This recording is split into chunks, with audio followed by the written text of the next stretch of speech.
same. And, you know, to get beyond the ridge takes a lot of hours and a lot of experiment.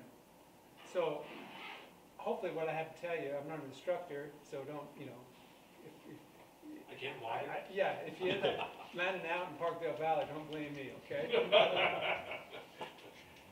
So, you know, so really I have hundreds and, you know, Tim's even more so. I have hundreds of hours of flying, you know, around here, and hundreds of flights, and they've all been different. I mean, it's amazing how much different they all are.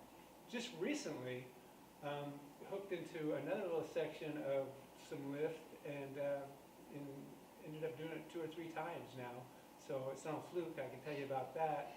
And if you get into the position where that, you know, works for you, that'd be great. So I first of all say that everybody here is kind of a, with the exception of a couple of people, is a new glider pilot. And I always worried about, you know, giving advice to the new glider pilot because, you know, biting off small pieces at a time around here is really the way to approach everything. Because, you know, with the wind, you know, you know, you can get too far away from the airport to come back, you know, really easily. And it's turbulent. We got the wind, we got turbulence. We got a thermal. We're flying close to the terrain, you know, on the ridge, right? I mean, we're flying close to the terrain there, even though it seems relatively benign because you can always turn out into the valley. We're still flying close to the terrain. So, a couple of things I like to say before I tell you where to go is when you're flying low on the ridge, fly with a little extra airspeed. Don't fly at the minimum sink. Fly a little faster. And as you get higher, you can fly a little slower. But when you start getting down lower, you know, there's nothing worse than doing a turn and you're maybe catching a thermal out in front of the ridge, and you're doing some turns, and you come around that turn, and you know, thermals, for every section there's some lift, there's a big section of sink, you know. So maybe you're in that thermal, you're doing a nice turn, you're climbing, and then all of a sudden you come around and you're facing the ridge. Now you're in the sink part of the thermal, and you're coming down like this. The ridge is, you know, now you're, you know, sinking right into the ridge, and you know, your first impulse is going to be, you know, to pull back on the stick. You can't help it. So if you have some extra speed, it's not a problem. You finish your turn, you pull up a little bit, you finish your turn, and you get back into the sweet part, and you say, okay, I'll never do that again, and you know, you're on to it. I'm just saying, when you're flying low to the ridge, especially if it's turbulent, you get back down that end of the ridge by the canyon, it gets really turbulent there for some reason. There's just 2 air masses, one coming over Baldy, perhaps, and you know, and then you know, going up the canyon, it just gets really turbulent. Does everybody experience that turbulence? I have. And if you go in there low and slow, you know, you can turn, and then all of a sudden, you know, you're just coming down, and you have to fly through the canyon to get to escape because there's all kinds of weird convergence back there. You know, another way to think about it, Kelly, is that if you're low enough where that's a concern, you probably shouldn't be turning toward the ridge. Well, this is true, but you know, if you're turning away from the ridge and now you're going to come back to the ridge and you find yourself in this sink, you know, you're still, but you're right. Be cautious. That's all I'm saying. Because when you go around the corner, let's talk about. You know, you have a lot of, another thing you have to do is, because of that ridge, you can experiment different air speeds, flying low on the ridge. I mean, I notice when I go, a lot of times everybody's just kind of at minimum sink going high, but when you're going to go around the corner into Parkdale Valley, there's a good chance that you're not going to make it every time. You're going to end up coming back to the ridge, and you're going to be coming back low, a lot lower than you've probably ever been before. And it would be nice if you'd already been there. So I'm saying when the ridge is working on a good day, experiment around with it a little bit. Get low on it, you know, see how it works down low. I mean, if it's working, it's working, right? I mean, you shouldn't be scared to get down and see what it's like down low. When you get low, all the terrain, all the little whoopie-doos in the ridge block the wind and screw the lift up. So when you're going around the corner to Parkdale Valley, you're going to probably set yourself a minimum, this is what I do, a minimum turnaround point. You're going to say at 3,500 feet, you know, I'm going to turn around and go back to the ridge. It's different every time. It depends on how much wind there is, how much lift, how much sink. And the only way you're really going to know is, another thing you can practice on the ridge. Go out there, fly away from the ridge as far as you dare. With maybe you're at 3,500 feet, maybe you're only at 3,000 feet. But fly away from the ridge as far as you dare, turn around, come back to the ridge, and see how much altitude you lose for that particular day. I mean, if the wind's blowing hard, you're going to be amazed that you're going to lose 200 feet of altitude. And so, go out a little bit further. You know, maybe you go out towards Ordell a little bit further and grow a little bit more, you know, balls, and then turn around, come back, and say, okay, you know, today that's as far as I'm going to get from the ridge at this altitude, because when I came back, I was right at the ridge level, maybe a little bit low. But hundreds of hours of flying and hundreds of flights, you know, you just develop an instinct for this. So when I'm making a shot at the corner, and I want to go around Parkdale Valley, and conditions aren't booming, and I'm not at 4,500 feet making the corner, you know, I just look at conditions and I'm saying, at 3,500 feet, I'm going to turn around, and I'm going to go back to the ridge. But you can practice that. You know, it doesn't have to all happen at once. Then when you come back to the ridge, low, if you come back at 3,000 feet, there's all kinds of little benches right there at that end of the ridge. There's a little uplift. There's a bench with the what we call the ranch out there. You know, that big flat spot that's out there. And you go up that first bench, provide some lift. Behind that bench is actually some downdraft. You know, so you got to really look at the terrain when you're coming back.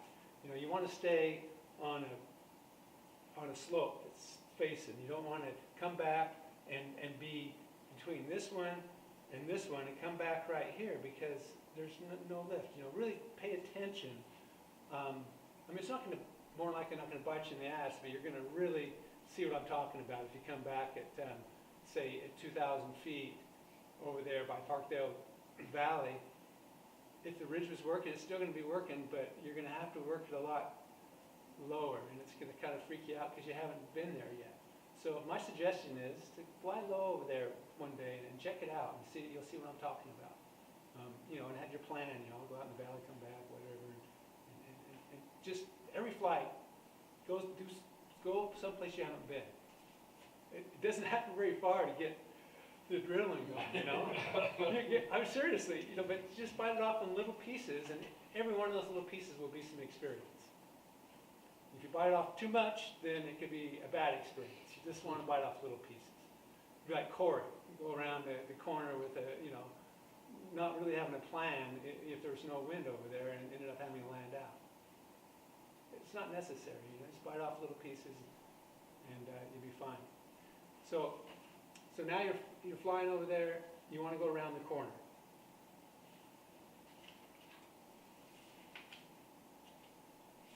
Who's been around the corner?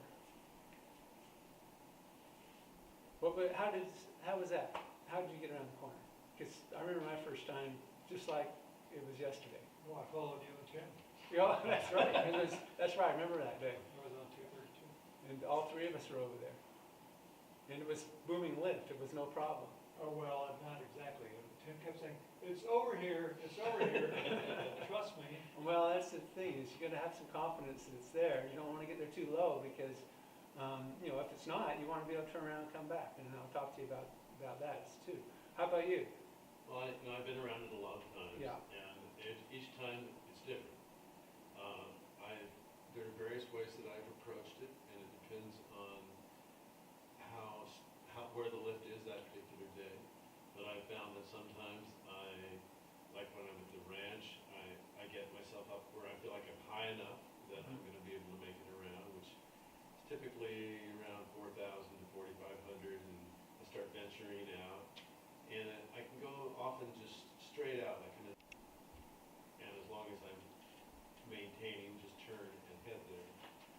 times I've cut more of a 45-degree from that position over toward Baldy Yeah, so, and watched to see how it's going. I've tried both methods, and I'm just kind of, and I do have my sort of minimum altitude that I'll permit myself before I decide to turn around, and 3,500 is about it. so this is our ridge here, and this goes into the canyon, what's called Mill Creek Canyon right here. And then there's a bunch of, there's a couple little lurpy ridges that go this way, right here. So generally, you know, you're leaving, this is the beginning of going into the Mill Creek here, and this would be the ranch here. So right here, is, you know, you're best if you can stage from right here because you're closer, right? I mean, obviously, if you gain some altitude over here and you get up high, you know, stay above the ridge. I wouldn't cut the corner. I mean, you could if there's that cloud street is right here. So, you notice a lot of times there's a cloud street that goes right through here. So a lot of times, you know, you get underneath that cloud street and just, if you get up next to the base of the cloud, you can work it and then come over here. You know, the further you come this way before you go that way, the more success you're going to have, because if you just do the direct route, you know, there's some downdrafts coming over the top of these right here. Middle Mountain is right here. There's downdrafts sometimes going over here. You know, if you can come out here, try to maintain your altitude, and then shoot over there, you can use this little bench right here just before Baldy, and then hook into the Baldy, and you can get up there pretty easily. But the first time I went, you want to arrive at Baldy. What is Baldy? It's about 3,700 feet top of Baldy. You want to arrive at 3,700 feet. You don't want to be lower. No, Because it doesn't feel good. one thing, if it's not working, well, when the people are out there flying already, you know it's working. But when you arrive low, you know, there's some, you're going to have to fly really close to this mountain. That's why I'm saying if you don't ever fly below this ridge here, you're not going to know what it's going to be like. But you're going to be flying against the mountain, you know, looking over, and you're going to be turning out, and then you might be getting into some sneaks, and you have to come back to the mountain. And, you know, maybe 3 or 4 of those turns, and you look at the mountain, you're just going up, you know, because of it. There's really some good lift right here on Baldy. And a lot of times the stronger lift is out in front. Yes. Mm-hmm. Yes, You a lot can of fly times it is out here. close into the hill and you won't get it. But Sometimes. you turn away and you think, oh, it's not happening here. Turn away, and then all of a sudden out in front, it's boom, you know. But if you can, you know, around the corner at 3,700 feet for your first time, then you can horse around with that. You could come back, just like you did over here, practice. You can shoot out here into the valley, come back to the ridge, you know, and see how far out you can get. And you'll even come back a little bit lower, but you know it was working. You were just there, and practice. You know, practice going out, back and forth here a little bit. Once you're around the corner, this ridge is spectacular. It's so much. It's like this is our ridge is the beginner ridge. You know, the other ridge is beautiful. I mean, it's steep in spots. It's got beautiful rock formations. You're getting closer and closer to Mount Hood as you're heading that way. You know, so your heart's kind of beating as you know that mountain. I mean, you get close to it in a glider, it's really like wow. You know, you start seeing details on it. It's really an amazing flight. Guarantee you, if you make it around the ridge back and then you land, it's going to be a great day of glider flying for you. But it might not happen the first day. Maybe it won't allow you. Maybe you know, sometimes there's just really downdrafts here, you know, and you don't know why, but you'll start out at 4,500 feet and you'll get shot down going around the corner. Maybe it's just not going to happen that day. You know, sometimes you can go 4,500 feet and you'll never lose anything. You'll never lose any altitude. Just be like zero sink all the way around the corner. And you know, you could try cutting across the corner, but just remember that you're gonna, you know, there's gonna be some downdraft right here. So if you come across the corner right here and you're high, make sure you're plenty high enough if you're gonna do that, because, you know, there's gonna be some turbulence coming over the top of the mountain. If you're not super high, like, you know, at 4,500 feet or higher, then you're better off coming around this way. That make sense? Then, And don't try it in the 233. okay, so what gliders, Paul, what glider have you been around the corner in? The 233, the 126, the 232, and the L33. There you go. Well, I've done it. I've done it, I mean, on a good day, it works just great. As for Ward and I have, you know, it took me a long time to get around in the L33, because I'm chicken. So take that into consideration. You mean the 233 or the L33? The L33. Oh, really? I've been around in the 232, but never in the L, and never in the 126. I haven't even flown the 126. Yeah, well, I've been in all four, yeah. So there you go. Yeah. But it's because you feel comfortable with this ridge, and it's just that one little small connection to get to the other ridge. And once you're on the other ridge, you feel a connection. And then you feel comfortable there. It's this little transition thing that you just got to get over. Yeah. And once you do it, it's like it becomes easier and easier and easier to get over there. Decision making isn't stressful anymore. You know, I still remember the first time I made it around. It was such a thrill. like I say, I don't get to my minimum altitude to a board anymore. I can tell.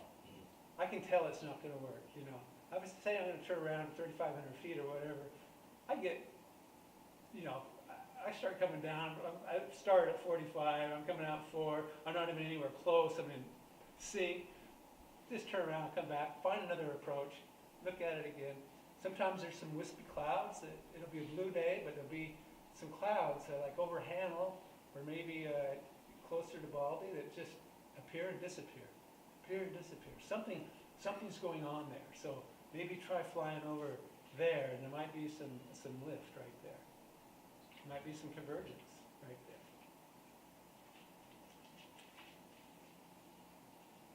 So that ridge continues all the way to, for what we're talking about, really, just past Cathedral Ridge. And you can't miss Cathedral Ridge. It's a big rock outcropping. It's beautiful. There's a big bowl, and favorite place if you're bike riding to stop and check out. And just past that, it starts to break up a little bit, and there's still a bit of a ridge, but it kind of goes down and meets the road, and the next stop would be Lookout Mountain, which is really behind Mount Hood. And you can see it up there. It'll be the highest point past that. Generally, the conditions completely change past Cathedral Ridge a little ways. It's a different world. The mountain, Mount Hood, just is unapproachable sometimes, you know, and all the turbulence that goes around the mountain, you get behind it a little bit, and you know, either you're in sync or you're in lift or you're in turbulence. It's just a different world back there. And so I would say get used to that ridge before you go over there, and try to go up there. Unless you're really high, you can go out, clear out towards Lookout Mountain, but we can talk about that later. It's exciting to do that first time too. It took me a long time to make that happen. I don't think I ever did it in the L33. I think I'd be more confident now that I've been there, you know, several times. But so now you're on that ridge, and you're like, okay, now you're on the Parkdale Ridge, which is Mount Hood in all its glory. Big obstacle for the wind.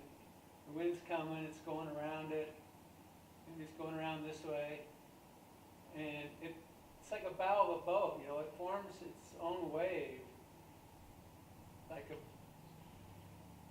boat plowing through the water.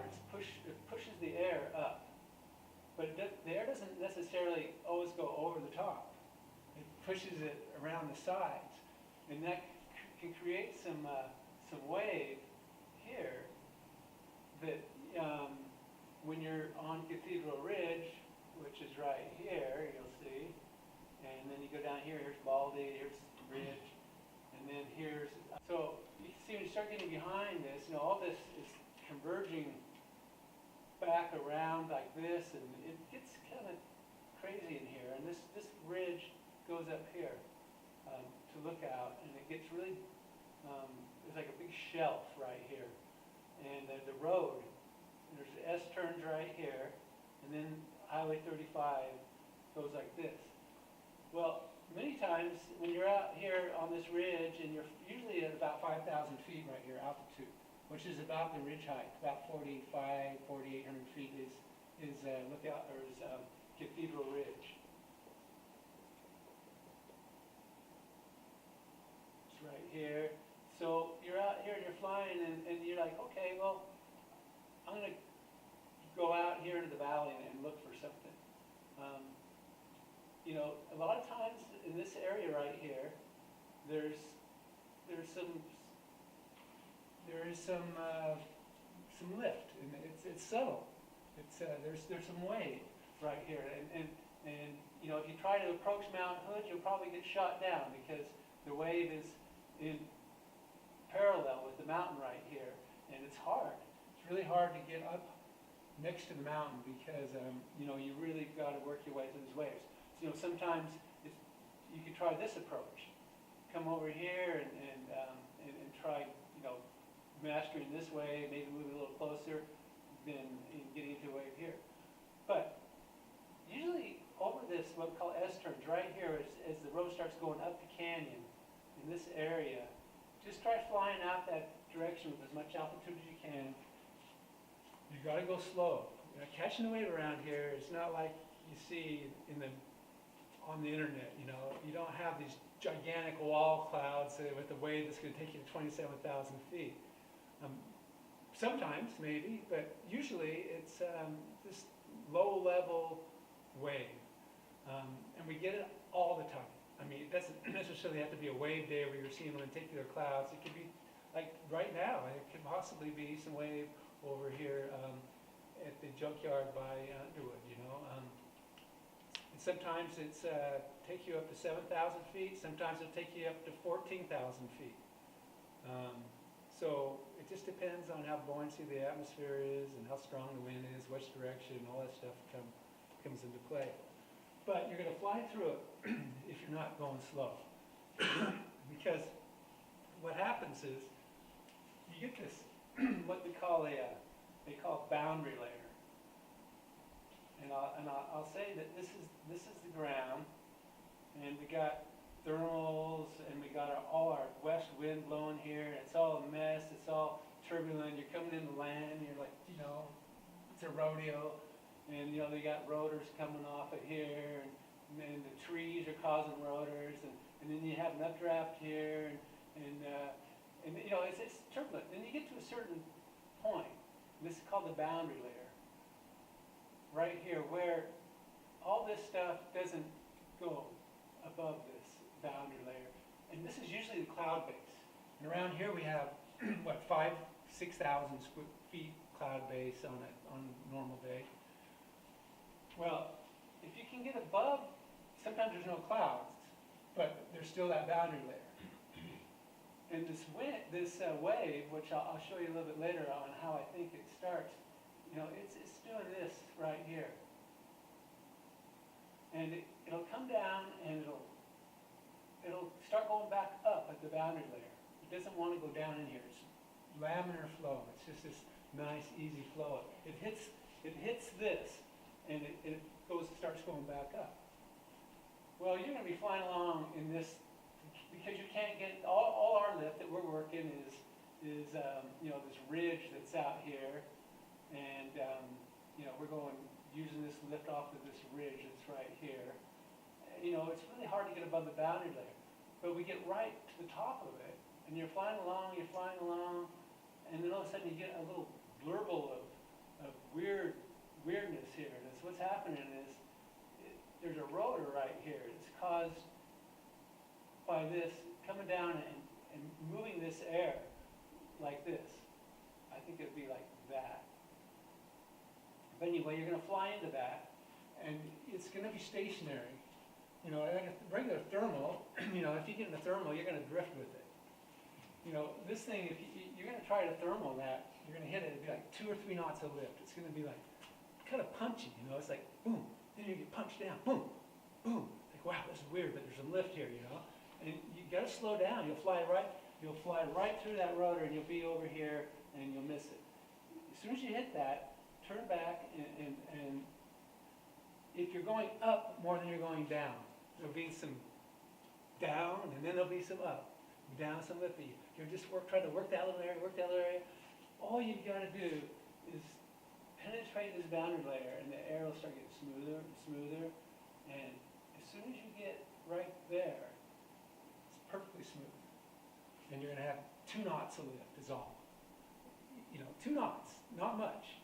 If you're, you know, you just gotta work it. So these little areas of lift are not very long. Sometimes they're only a couple of 100 yards long and a couple of 100 yards wide. So, flight computer. Who flies a flight computer? You've flown with the Audi, you have one. It is like invaluable tool for hooking into wave. Because what it'll do is it'll send off, it'll show your glider on the moving GPS map, and it'll start spitting off, you know, if you're in rising air, it'll start spitting off a color, whatever color you should say, green. Say green track where you're going up. And it'll start spitting off a red track where you're going down, right? And so when you're doing that, you're going to fly out of this, and you're going to be in the red. So you're going to turn back, you're going to be in the green, you're going to fly through that, you go out here, it's going to be in the red.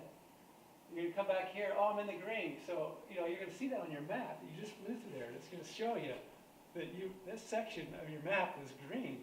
So you're going to come back, and you're going to try to stay in that little green area. Sometimes you'll just turn in that little tiny green area. And, you know, without this thing, it's really difficult to keep your bearings of where was the lift and where is the sink, you know.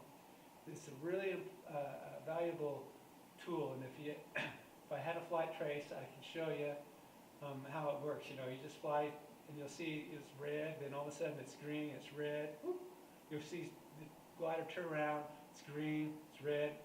Then, you know, then pretty soon you come back to this area, you start working it in both directions.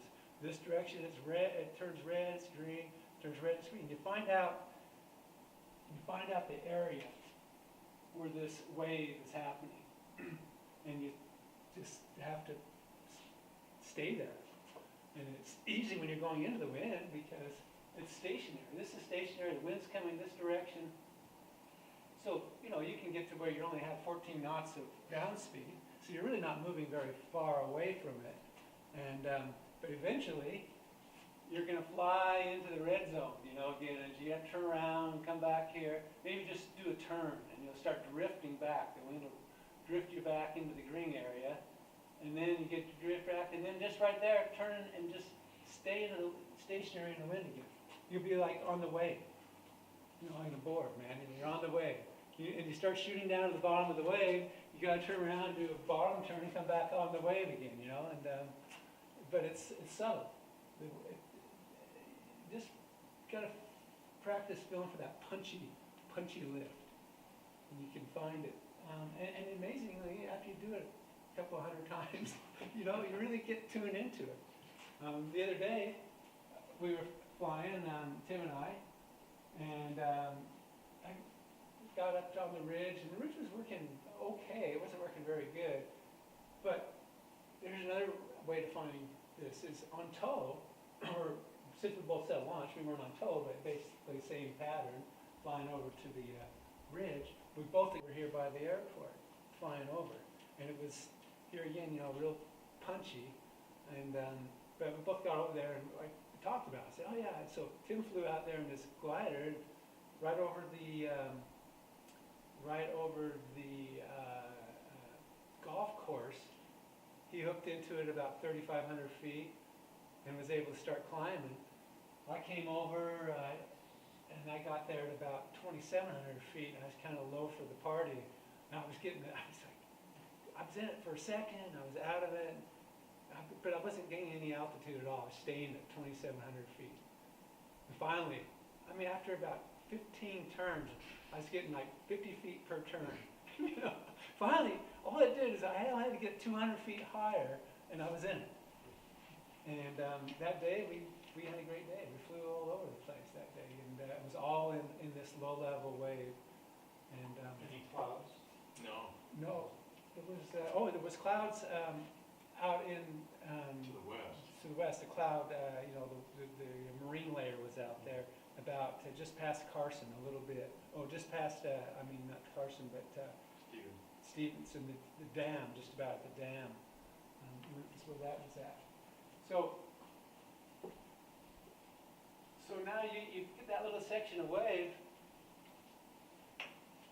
Let me tell you where to go to look for some of it. Because it sets up in a frequency that is very predictable, generally. And that is, so here's our ridge, right here. And let's say this is the middle mountain out here. We're not going into Parkdale yet. And this goes up here in Mill Creek, and then turns the corner right there. But Middle Mountain is right here. Paul's house is right here, which just happens to be a good spot to look for a wave. So somehow, when this happens, the frequency sets up. Sometimes it's a little bit further forward, sometimes it's here, but this area right here produces a pocket of wave. It's someplace you can go look for it. You found it there, Paul? Yeah. Would you agree that's a dependable spot? Yeah. And then, a lot of times, so it's not really far between wave pockets. It's not a continuous wave. There's just a pocket. Even though it is a continuous, you can, if you come this way, you come out here towards the airport, and this is the runway. And this is the golf course, the country club golf course right here. So a lot of times there'll be another section set up over the golf course, or maybe right off the end of the runway, right in this area. Another section. So you see that it's lined up, and amazingly enough, on a day like today, there's probably one right out here in front of Baldy too. Another little piece of wave. So the wave is here, going this way, but it doesn't. Sometimes it doesn't fill in the whole way. It just fills in these little pockets. That's what I'm saying. You've got to learn to work the little area if you find some. And then you can fly over and look for it here. And generally, if you get up into the wave and you get to 8,000 feet right here, you'll be flying in zero sync over here looking for this wave. It won't be in rising, but it won't be in descending. It'll be pretty. You won't lose a lot of altitude. You can fly over and hook into this one. If you did lose some That's the altitude. old course? This is the old course, the old country club course. And sometimes it's right at the numbers are right here, and it's out here half a mile or so, and surprisingly close to the hill. It's the hill that starts going up to what's it called? Defiance. So, and this is surprisingly close to Defiance too. So it comes down, makes its first wave, and then another spot that works a lot of times, and you guys have probably experienced this, is the next wave that sets up is usually right here in front of the ridge. It's not as strong.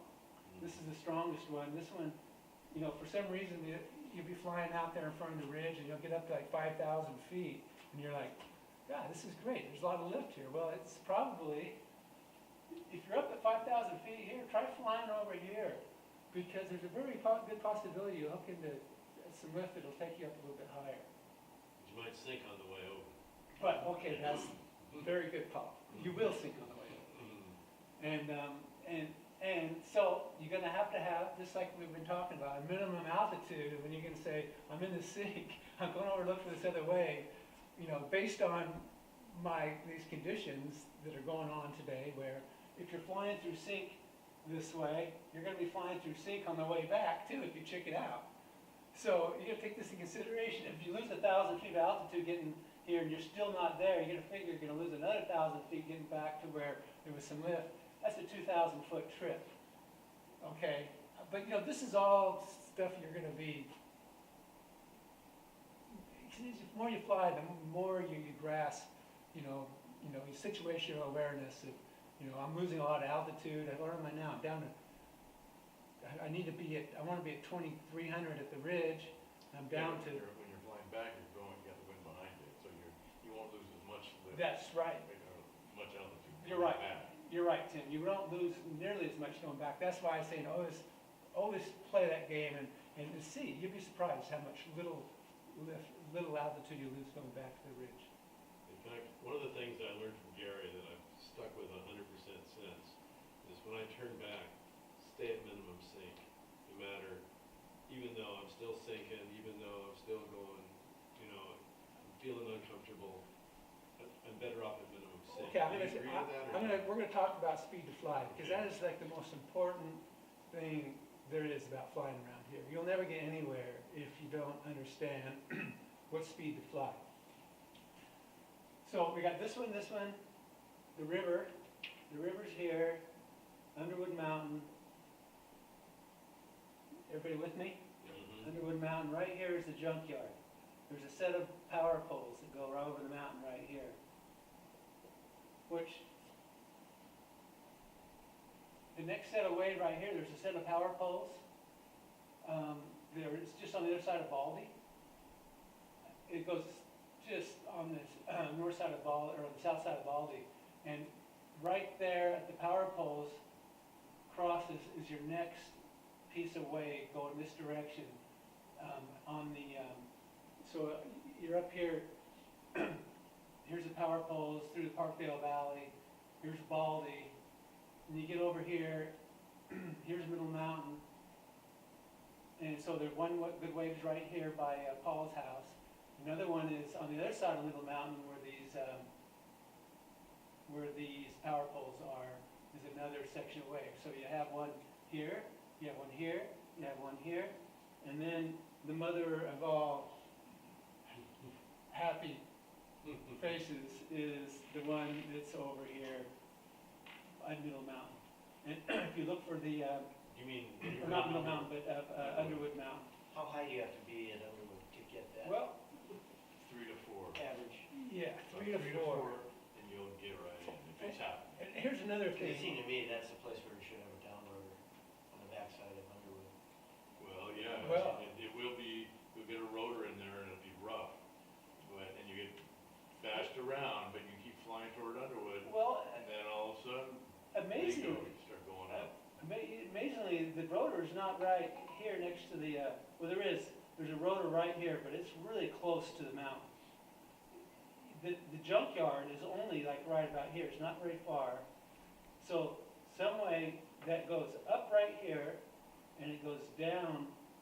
So here is the confluence of the White Salmon River. Sometimes you'll hit downdraft before you get to the river here. It'll be pretty severe down, and you'll have to fly through that in order to get to this wave, which is located fairly close, just like these, to this mountain right here. But so sometimes the best way to approach this, I can't really give you any decisive action, except for there's also another wave that's along here that is over the town of White Salmon. So you could try doing that, and this is how, but coming across here, maybe you got up to 5,000 feet here, maybe you cut up thermal, maybe you're, whatever, you're coming across here, have situational awareness about where you are, because now you're plenty far from this ridge, even though it's downwind. You still got to keep enough altitude, and when you're heading back, you got a choice. You can peel off and go to the airport, or you can continue on to the ridge. I mean, if you really come back and you're really getting low, you're thinking, there's a decision point right here. wouldn't you say, Tim? Mm. There's a decision point. And I can't tell you what it is. I can't tell you to go to the airport, because if you're really low, maybe that's not the right decision. Maybe the decision is to let the wind blow you back to the ridge and get high there. I think that you need to just establish an altitude of going across the river. And Iowa's made that in the L33 at 4,000 feet, where I just felt good about turning around, coming back, and having either the airport as an easy option or the bridge. So If I- crossing the river at 4. At 4. Yeah, 'cause Yeah. it's sinking. Which between side of our the river? across the river. Well, I'm saying going to Washington, the Washington side of the river, Oh, okay. at 4,000 feet. That would be my benchmark, you know. In It your depends on current the glider. water. Down L33. In the L33? In the L33, that's a conservative number, but to begin with, you could turn around, come back, and go, Jesus, I could have turned around at 3,500 feet and had still had plenty of altitude. Well, then go try it again, and maybe you'll have better luck, but don't you can always practice coming back and forth before you decide, to go the final jaunt. You can come back over here, fuel up, come back, fuel up, go, okay, this time I'm gonna make it, I'll be all right at 3,700 feet right there.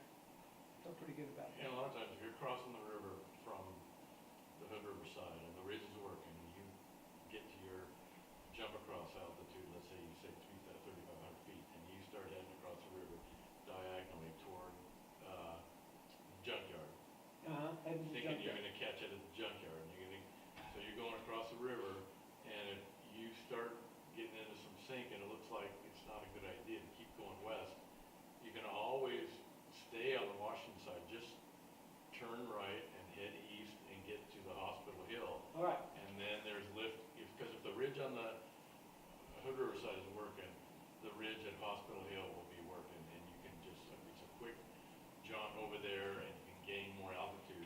however, I was scared to go over there ever in the L33. I mean, it's kind of like you're back in the corner, you're downwind from this ridge. You end up being a little bit downwind from this ridge, and pretty far away from it too. You're probably 2 or 3 miles away from it, and then you're really downwind from the airport. And typically, it's a 3,000 foot. You're flying at 3,000 feet back there. That's what that ridge provides generally for lift. So I'm not discouraging anybody. I'm just telling you, go there, and you're going to have to decide how you're coming back. And if you go there in the 126 and it's kind of windy, I'm not so sure it's a good idea to go over there, quite frankly, because you're definitely downwind. And but many times we do this because you can go down there, and then so let's just make this Hospital Hill. Does everybody know where Hospital Hill is? Yep. The white salmon. This is white salmon right here.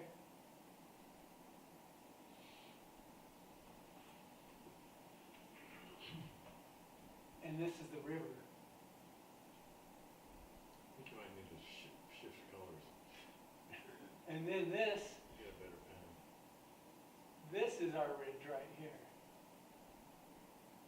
Okay? And the mill is right here, the lumber mill, Benjamin.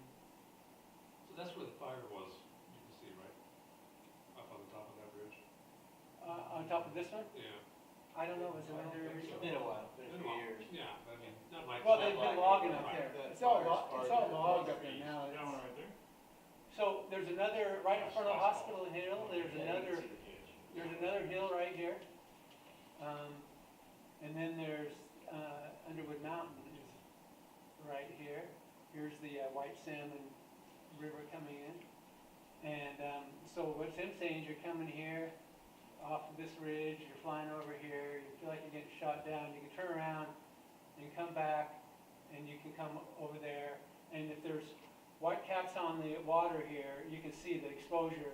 I mean, it's gonna have lift. If there's, if it's blowing on the river, don't go back here if it's not blowing on the river, because it might not be working, and then you're really gonna be fine, But you go back here, and then you can get like 3,000 feet, and then we talked about wave, there's wave out in front here, there's another section of low-level wave over white salmon.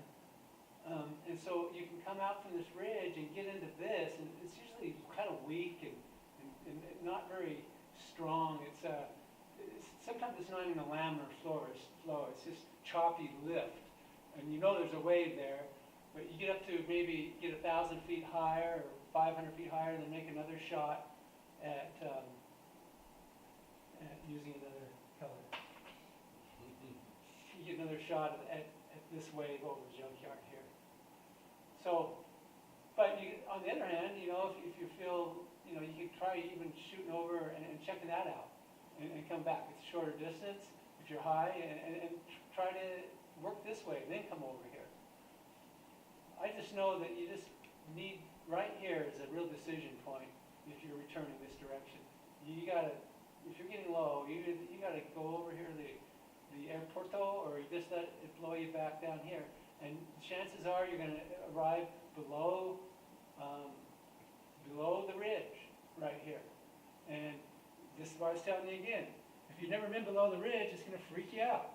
So one day when the ridge is working good, you know, come, you know, lose some altitude, come down here and check it out and see what it's like down there.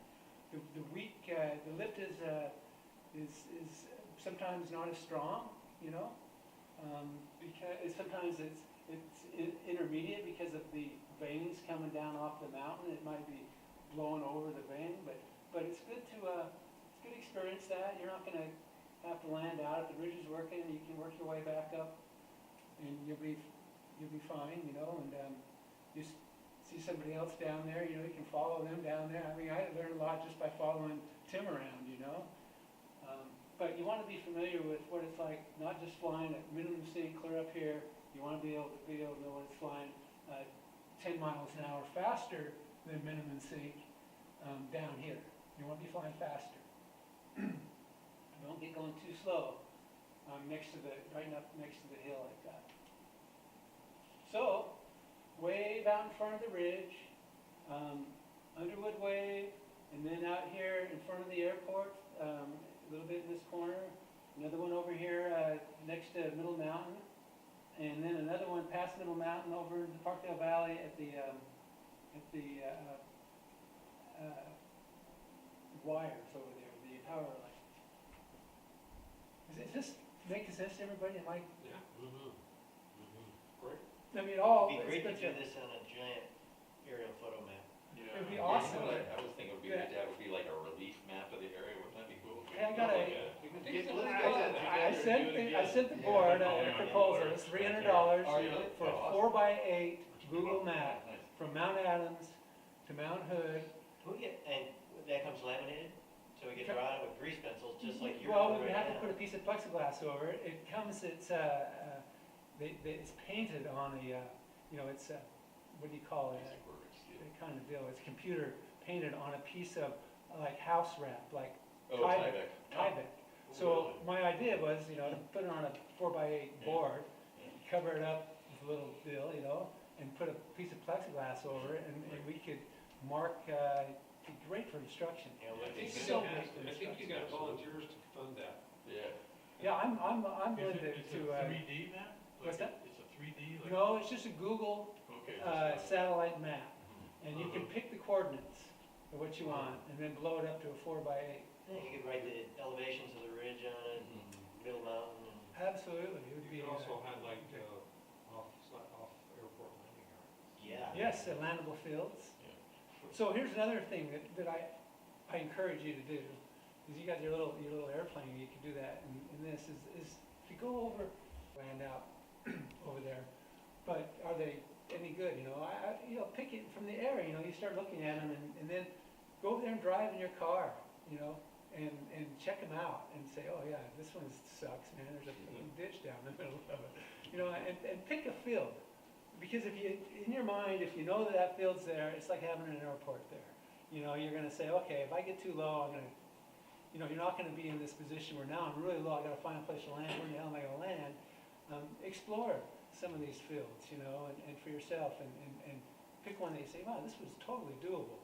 You know, it's it's uphill, you know, it's not, you know, it's planted with the soil looks good no matter what, you know, and so on and so forth. So I encourage everybody to pick a piece of real estate that looks like they could land in, because one day you might go over into the Parkdale Valley and everything's working great, man, there's plenty of lift, and all of a sudden you turn around and the weather, you're like, fuck, I can't come back to the airport, because there's this wall of water between you and the airport, and it's coming your way, you know, right? I mean, this could happen, right, Tim? I think you've been there, right? I remember that day. And, you know, I was totally not prepared for that, you know? I mean, all a happy ending and everything, but, you know, I would have, if I would have, nowadays, I have a different landing place picked out, I think. The other one was like too expensive. So, anyway. So, then there's a convergence. I'm convinced, and this is just, all this is theory, right? You know, this is just what I think I know, right? And you guys, after a while, are gonna Sorry, we don't, come up with we don't what you, think we know anything. with what you Yeah, think yeah. you know, and then we'll have beers and we'll be able to sit around and bullshit about it, which I'm looking forward to doing. So the other thing is going over into,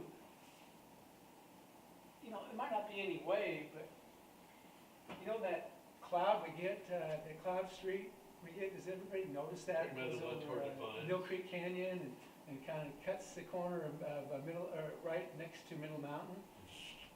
I mean, so here's Mill Creek, here's a ridge again, here's Middle Mountain, and this Baldy right here. We get this cloud street that kind of goes like this. Everybody seen that? Well, a lot of times, I think that's because there's some kind of convergence of, you know, we get this influence from this, you know, river that just comes from sea level, you know, coming up here. So we have different mass of air that's moving through the valley here. And I think when you get to about this spot, the mass of air, you know, this could be, it just changes. You know, a lot of times thermal, you know, this would be dead over here, but in this area right here, over Parkdale and over Mill Creek, all of a sudden you get over here, and all of a sudden you're like, wow, there's a lot of thermals over here. You fly over here, this is dead as a doornail over here at the airport, nothing going on, you know? And I think that's another air mass, and I think that's the reason why that cloud forms there. There's just a convergence of air masses here and here. And many times, for no particular reason, there'll be lift, you know, out here in front of Baldy, and right here and right here. You know, this area is much more active for lift than it is over here into the Hood River Valley. It's just, Hood River Valley is just generally not a lot going on, you know? It was like that last Saturday. You can see it. You can see the cumulus. It was all forming over in there. And in the Hood River Valley, there was nothing. It was just hot and So here's one of the flat. funnest things you can do, especially if you have a friend that's flying with you that day.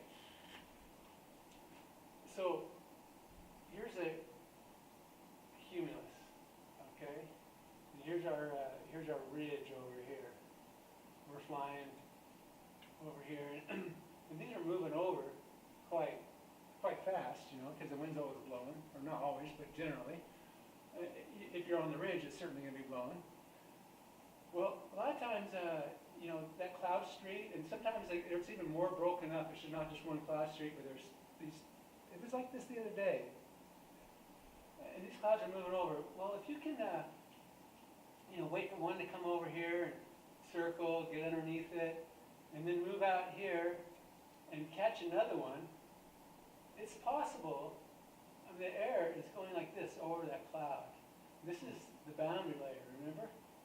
This is the boundary layer right here. It's possible to come over here if you can get right at the base of the cloud. It stays, I mean, you're this close to being in it, right? It's possible to come over here and turn and surf up the side of that and get up here in super smooth air, 2 or 3 knots of lift, or 0 sink. In other words, you're on top and you're not coming down. and then there'll be another cloud down here a little ways.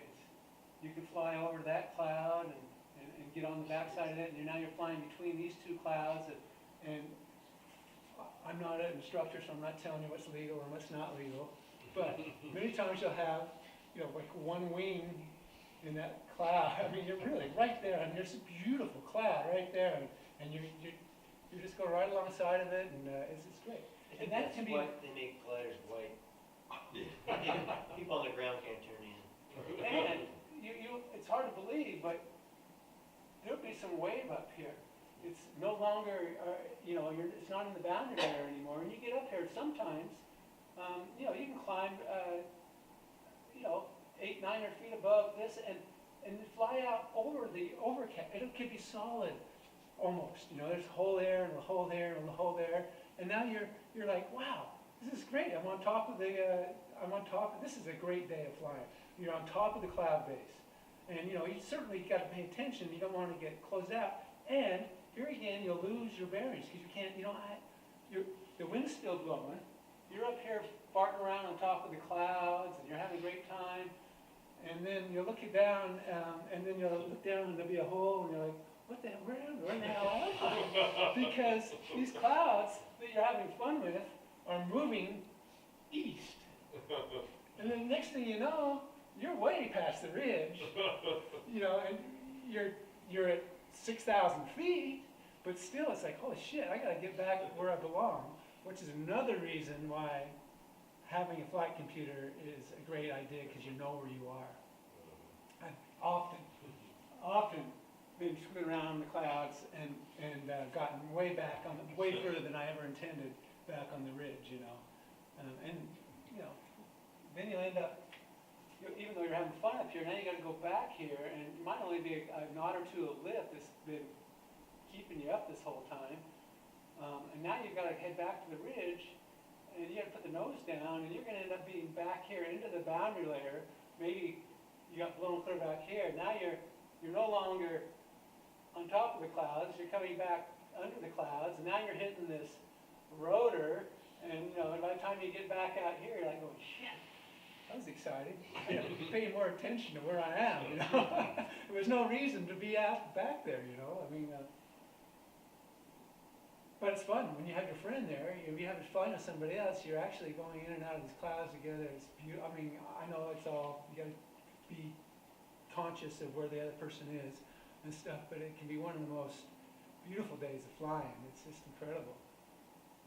So cloud surfing, call that cloud surfing, and give it a try one day, and you might just get lucky, and it doesn't work every time. These cumulus clouds always have a direction they work on. So when you're trying to go underneath the cloud, and here's your cloud, and it's got a flat bottom, hopefully. Well, it could just be that corner of the cloud is providing lift. You're flying over to check that you want to get underneath there, and you can't figure out, why am I not in lift? I'm not in lift. Generally, you have to go to the upwind side of the cloud. Because you think about it, the lift is probably coming up like this, the wind's blowing. This is what I'm imagining. The wind's blowing it up like this. Well, the cloud's moving along, so really the lift is coming on an angle like this. It's not coming straight up when the wind's blowing, right? The cloud's moving, and the lift is like this. And so a lot of times, you'll be trying to fly over that cloud, and God, you're underneath it, you're still in sync. Why?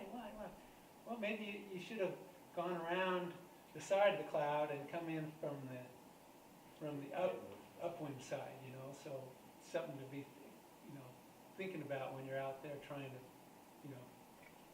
use these clouds to find some lifting. Of 3 or 4 gliders, it was me and Boggs and you and I think Mike Gilbert were all up on top of the wave, got into some wave, got on top of the overcast, and we're over into the Parkdale Valley, and it's completely, overcast over there. But we're in this smooth, just wave flying towards Mount Hood. And, so if that's condition, if you ever have to come down through the overcast, you kind of have to have a plan. It could happen. Just anytime that there's clouds, you know, and you're messing around in close proximity, especially trying to find some wave. Sometimes there's a wall of clouds that heads on out, and the wave is so obvious. There's these clouds, and you know, coming right up next to the clouds is this wave, and you know, you're flying right next to that bank of clouds. And then you turn around, you're going out towards Trout Lake, you turn around, all of a sudden that bank of clouds has moved forward a little bit, you know. Now you're like, wow, you know, am I going to end up going into the cloud? So, you know, it could happen, you know. I mean, kind of like, what would you do? You know, how would you get down? How would you not pull the wings off the glider and stuff like that? It's something to think about when you start flying around the clouds. But I bought a little just a wing leveling electric, you know, gyro that, you know, I can at least keep the wings level and keep the, you know, just watch your speed, keep the wings level, and then you just come on down. Or do you pull full spoilers and just, Yeah. you know. Anyway, clouds are exciting. They're fun to be next to, that's for sure. There's one other possibility. Tell me, what time is it? Right behind you. 10 after 8. Okay, well, that was the time we started, so. What have I left out, Tim? Well, you know, you're always here at the airport looking north and saying, God, what's going on over there, Underwood Mountain? I gotta show you what happened to me once, and I just saw it, and I thought, this is it, this is the day. Underwood Mountain, and I'm over at the airport, I'm looking over, I can see Underwood Mountain. Underwood Mountain kind of going like this, and I think we're done with this. And there's some cloud over Underwood Mountain, and then there was Hospital Hill up here, and another cloud right here, some Q that was just forming like a deck here. And I thought, you know, it looks to me like that air is, like it's going like this, and it's going over these Q. So I got on the ridge and blasted across the river, got under this deck, and it was like zero sync all the way out. And I punched out in front, and sure enough, man, right up to 14,000 feet. It was going up here, you know, and you could see it from here, the way it was, the way that the leading edge of this, or the western side of this Q, was just like it was being formed by the air going over. And so I thought, well, let's try it. And I get over here. I was too chicken to go directly from the ridge out to, let's say, under the junkyard there. And so I just went over to Hospital Hill and then started going west and lost very little lift until I got out in front of this Q here. I was in the, you know, right underneath the Q, and then got out here and just bingo, the burial just pegged. It was just like, oh, okay. And then at that point, just start weaving back and forth so I wouldn't advance too far west, and then just right on up, all the way up to 14,000. Sometimes that cloud that you surfed up the side of continues all the way down, Yeah, and it all the way down goes- towards Trout Lake. Yeah, so there's like a gap There's here. a gap right there, And and it's like, you can see it. you can Flying just. here? Yeah, exactly. And Yeah. you will not lose any altitude all the way to Trout Lake. You can fly right next to those clouds all the way there. Everybody, like I say, once in a while you gotta do a circle, turn around, make sure that it hasn't, it's still there. So when you're coming back, you don't have to fly underneath it, because, you know, then it might be a bit of a problem. So the other day, just to let you know that, you know, to prove that this is not a fluke. Oh, by the way, here's are you told me? Did I tell you about this? Oh, nice. That's nice. What's it coming? Oh, boy. It's like brand new. Without question, the nicest Pawnee in the world. You should see their toe line. Yeah, so here's the inside. I mean, this is a piece of Oh my God, that's good inside. Where is this? Yeah, Those are This almost was at Lakeview. So they got a toast hook here, and then a retractable toast that's inside the cockpit. And then the So it regular goes toast. inside that cone, that's totally protected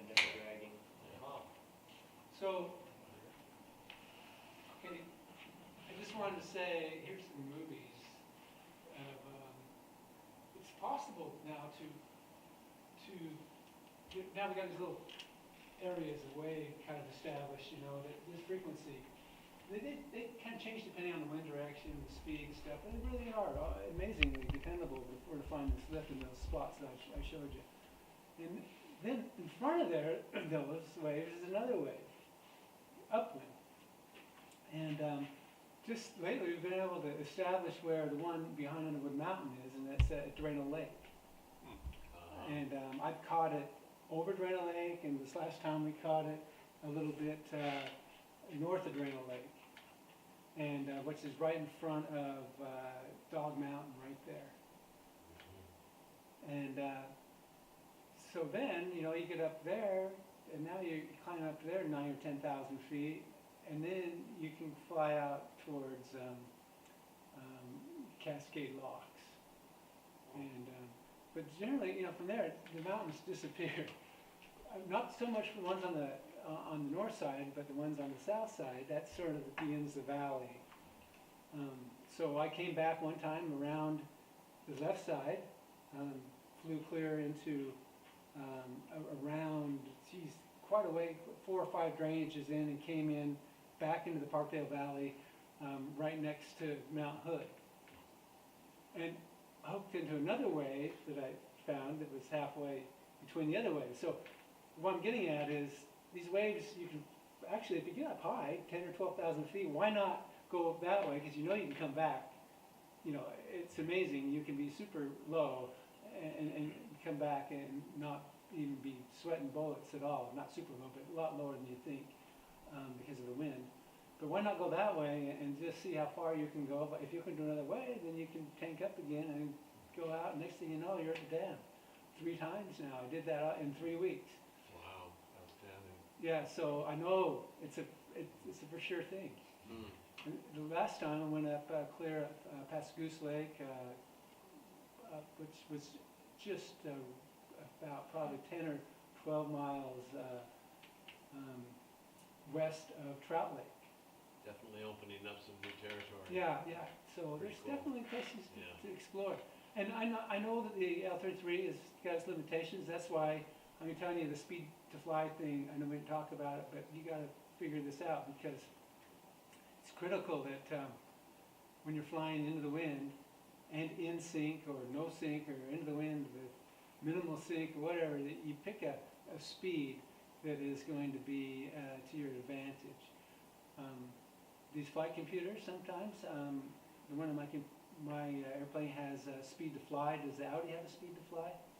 It does if you've got the polar right. Yeah, so if you get the thing all built up, it'll tell you. When you're flying, it calculates the wind, it calculates the sync you're in, it calculates the polar of your glider, and it tells you what speed to fly is going to be your best glide ratio.